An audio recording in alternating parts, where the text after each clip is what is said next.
बिस्मिल्लाहिर्रहमानिर्रहीम। अस्सलामु अलैकुम वरहमतुल्लाहि वबरकातुहू। आबिद राजा चैनल की तरफ से आज मैं अपने दोस्तों को नमाज में दिल लगाने का तरीका बताऊंगा। उससे पहले मैं अपने तमाम दोस्तों से एक छोटी सी रिक्वेस्ट करूंगा कि अगर आपने मेरे चैनल को सब्सक्राइब नहीं किया तो ज़रूर कर लें ताकि डेली आप तक अच्छी अच्छी वीडियो पहुँच सकें। तो स्टार्ट करते हैं। बिस्मिल्लाहिर्रहमानिर्रहीम। जब नमाज शुरू करें तो ज़मीन को देखें।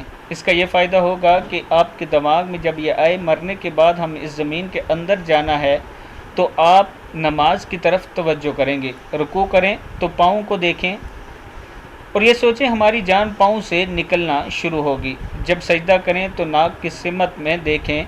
मरने के बाद सबसे पहले नाक ख़त्म होगी और जब बैठ जाएं तो नज़रें जोली में होनी चाहिए। हमारी जोली खाली दुनिया से जाएगी।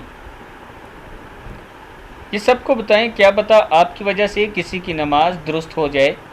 अब दोस्तों, अगर आप ये बातें सोचते हैं, नमाज के अलावा भी ये 4-5 चीज़ें सोचते हैं तो आपकी नमाज वैसे ही दुरुस्त हो जाएगी, क्योंकि आपके दिल में अल्लाह ताला का खौफ पैदा होगा और जब अपने रब का खौफ आपके दिलों में आ जाएगा तो आपकी नमाज़ें खुद ही दुरुस्त हो जाएंगी। इस वीडियो को आप दोस्तों ने आगे ज़रूर शेयर करना।